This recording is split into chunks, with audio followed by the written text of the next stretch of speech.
Salut à tous, on se retrouve pour l'épisode 45 des vidéos sur les transferts. Comme d'habitude, pas mal d'infos aujourd'hui, donc c'est parti. On commence tout d'abord avec le gardien italien Buffon, 43 ans, est proche de signer du côté de Parme, où il a démarré sa carrière professionnelle en 1995. Vous savez qu'il va quitter cette équipe de la Juventus à la fin de son contrat, donc dans quelques jours, vu que la fin de son contrat c'est au 30 juin 2021, et du coup il devrait signer dans le club où il a commencé sa carrière, tout simplement dans cette équipe de Parme. On avait entendu plusieurs rumeurs du côté du Real, du côté du FC Barcelone. Du coup il devrait rester en Italie et signer du côté de Parme. Bon, après je sais pas s'il sera le gardien numéro 1, certainement le gardien remplaçant de cette équipe de Parme. Mais pas que Parme l'année prochaine joue en Série B. Ensuite, d'après Sky Sport, l'Atalanta Bergame s'intéresse de près au Lillois Sven Botman, 21 ans. Donc il a fait une grosse saison pour ceux qui suivent très bien la Ligue 1. Et plus particulièrement l'équipe de Lille. Vous savez que c'est un très bon défenseur, ce défenseur néerlandais, Botman. Et du coup, l'Atalanta Bergame s'intéresse de près aux Lillois. C'est vrai que Lille, les gars, sont en train de perdre tous leurs meilleurs joueurs. On a parlé bien sûr déjà du coach, même si c'est pas un joueur, voilà, c'est quelqu'un de très important dans l'équipe. On a parlé de Mike Maignan, et il y a pas mal aussi de joueurs lillois qui devraient peut-être quitter le club, peut-être Yilmaz aussi, et peut-être Botman, donc voilà, une info concernant ce joueur néerlandais. Ensuite on va parler de ce joueur, c'est Nico Gonzalez. La Fiorentina a proposé 25 millions d'euros à Stuttgart pour Nico Gonzalez. L'Argentin devrait quitter le club allemand dans les prochains jours. Brighton et Tottenham sont également intéressés. Les Spurs devraient eux aussi faire une offre pour ce joueur. Donc l'info c'est Fabrizio Romano qui l'a donné. Donc bien sûr quelqu'un toujours très bien renseigné à niveau transfert. Donc voilà, peut-être destination la Serie A pour ce joueur argentin. On va parler de Ben White, est ciblé par Arsenal pour renforcer la défense. Brighton ne le retiendra pas en cas d'offre correcte. 45 à 55 millions d'euros pour ce défenseur de l'équipe de Brighton. Brighton cette saison, ils ont joué le maintien, mais c'est vraiment une grosse défense quand même. Ils marquent très peu, mais ils encaissent quand même très peu de buts en première ligue. C'est l'une des meilleures défenses parmi les 10... la seconde partie du classement de première ligue. Donc Ben White qui joue l'Euro, les gars, parce que c'est lui qui a remplacé Alexander Arnold, vu qu'il s'est blessé. Donc du coup, on peut voir que Arsenal aimerait l'avoir pour la future saison. Ensuite, des nouvelles concernant Bernardo Silva, souhaite quitter Manchester City cet été. C'est vrai qu'il n'est pas tout le temps titulaire, les gars, Bernardo Silva. Donc le Portugais dispose de deux offres, l'Atlético Madrid et le FC Barcelone. Le club catalan suit également Cancelo et pourrait proposer un échange incluant Sergi Roberto ou Ousmane Dembélé du côté de Manchester City, et dans le sens inverse bien sûr Bernardo Silva, lui du côté du FC Barcelone ou du côté de l'Atlético Madrid. Donc voilà, Silva, il y a de fortes chances comme qu'il quitte cette équipe de City dans les prochaines semaines. Ensuite, on va parler de Donnarumma. On en parle depuis quelques temps. Là, je pense que mercredi, les gars, si je fais prochain épisode, je pense que ça sera officiel. Donnarumma au Paris Saint-Germain, c'est bientôt bouclé. Accord verbal entre les deux parties. Contrat jusqu'en 2026. Le Paris Saint-Germain travaille déjà à planifier la visite médicale en Italie au camp de base de la Squadra Azzurra.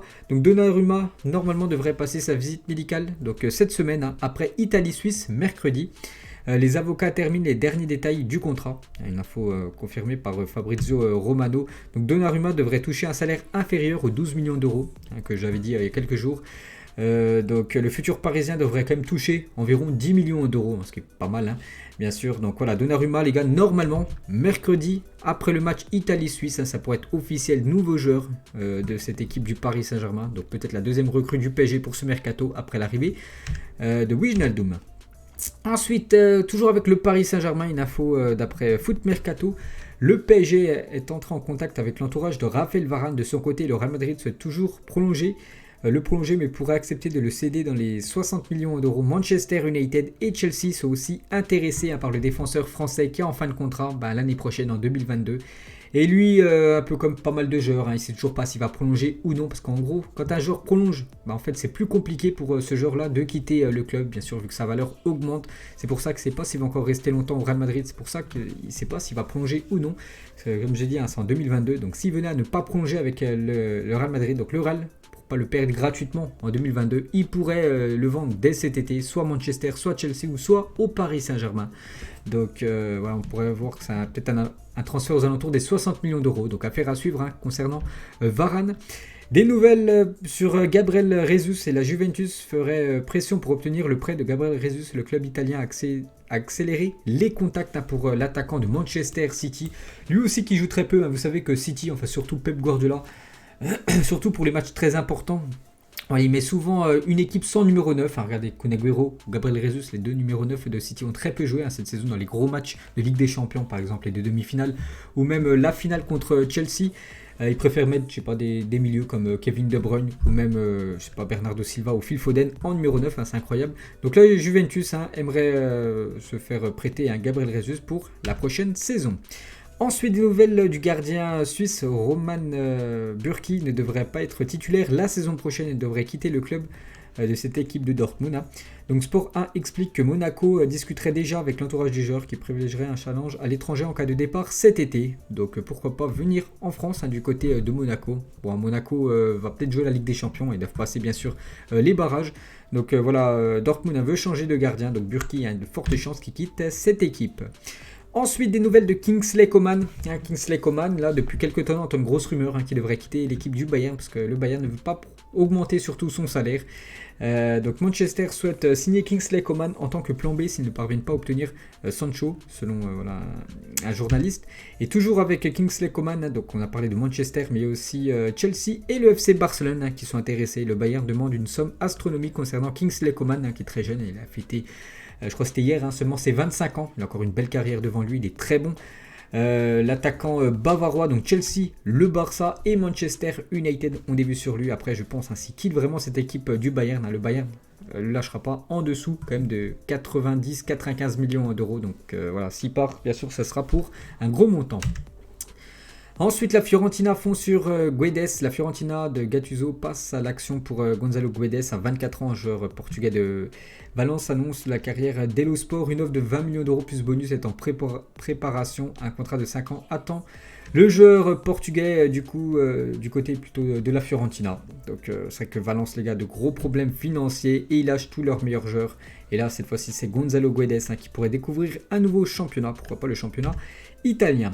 Ensuite, Liverpool cible une pépite allemande excellente cette saison avec Gladbach. Florian Neuhaus, 24 ans, est dans le viseur de Liverpool selon Sport 1. Donc c'est un journal, je crois, une télé sportive en Allemagne, bref. Des contacts ont même été établis entre les deux clubs, mais aucune offre n'a été formulée pour le moment. Voilà, ce défenseur, enfin je crois qu'il joue en défense, Florian Neuhaus, au milieu de terrain, bref. Donc voilà, Liverpool aimerait le recruter. Concernant les gars, l'avenir de Achraf Hakimi, parce qu'on ne sait toujours pas les gars, voilà, s'il va rester du côté de l'Inter ou venir en France du côté du Paris Saint-Germain maintenant. Voilà, ils vont boucler, comme j'ai dit, un Donnarumma, ils ont bouclé Wijnaldum maintenant. La priorité, c'est de recruter un défenseur droit. On entend Aurier, mais on entend surtout Achraf Hakimi et l'Inter Milan s'attend une nouvelle offensive du Paris Saint-Germain cette semaine concernant Achraf Hakimi. Donc pour moi c'est quand même c'est bien de recruter un gardien alors qu'on a déjà Keylor Navas au Paris Saint-Germain. Wijnaldum, ça c'est une bonne recrue, mais voilà, il faut surtout recruter. Pour moi en priorité c'est un défenseur droit et là il faut vraiment que cette semaine ou la semaine prochaine ça soit officiel, Achraf Hakimi du côté du PSG. Donc le PSG normalement devrait revenir à la charge. Ensuite les gars, on va parler de David Luiz et selon le journal La Provence, un premier contact a été établi entre l'OM et le représentant de David Luiz. Le Brésilien serait intéressé à l'idée de jouer sous Sampaoli. Le coach argentin, c'est vrai que j'en ai déjà parlé il y a quelques temps. Et voilà, Marseille, les gars, déjà des contacts avec David Luiz. Voilà, qui quitte cette équipe de Arsenal en fin de saison. Donc voilà, ça pourrait être un défenseur qui arrive gratuitement du côté de Marseille. Après, il va falloir quand même lui proposer un beau salaire. Parce que je pense qu'il s'il vient du côté de Marseille, c'est pour avoir quand même un gros salaire comme David Luiz. N'oubliez pas qu'il a joué avant du côté du Paris Saint-Germain. Il pourrait jouer, pourquoi pas, du côté de l'OM.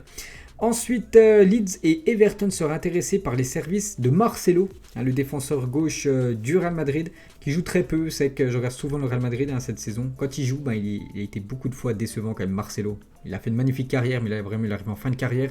On peut voir que deux belles équipes comme anglaises, Leeds et Everton, aimeraient avoir le défenseur gauche brésilien. Ensuite, toujours avec Marseille, les gars. Là, depuis quelques temps, il y a une info concernant ce jeune joueur Conrad de la Fuente, 19 ans, FC Barcelone. Du coup, normalement, il devrait signer du côté de Marseille. Donc lui, c'est un joueur américain. Conrad de la Fuente joue beaucoup avec les équipes juniors du FC Barcelone. Et il pourrait signer du côté de Marseille, il est très jeune, il a seulement 19 ans, donc affaire à suivre. Ensuite, selon l'équipe, les dirigeants de Monaco se sont sérieusement positionnés sur le dossier Gianluca, un milieu brésilien lui aussi qui a très peu joué du côté de Lyon. C'est pour ça qu'il a été prêté pour cette deuxième partie de saison du côté de Brest, pour avoir un peu plus de temps de jeu. Mais du coup, il sait qu'il va très peu jouer la future saison. Et Monaco aimerait le recruter. Donc peut-être un nouveau club pour lui du côté de l'AS Monaco. Ensuite, Aymeric Laporte veut rejoindre le Barça. C'est Pep Guardiola en personne qui a proposé Laporte à Laporta au cours d'un tournoi de golf. Pour ceux qui suivent mon Zap Image, il y a quelques jours, j'avais montré une photo de Pep Guardiola avec le président du FC Barcelone. Donc voilà, ils ont peut-être parlé d'Aymeric Laporte. Donc le défenseur espagnol est tout de même prudent car il sait que le Barça a des difficultés économiques. Mais voilà, Aymeric Laporte aimerait aller du côté de l'Espagne. Donc déjà maintenant, il joue avec la sélection espagnole et peut-être dans un club espagnol, le FC Barcelone pour lui. Ensuite, Çalhanoğlu a reçu une offre de 3 millions d'euros par saison, plus 3 millions de primes à la signature en provenance de l'Atlético Madrid. Le souhait du Turc est cependant de rester à l'AC Milan, mais aucun accord a été trouvé, d'après les dernières infos concernant Çalhanoğlu.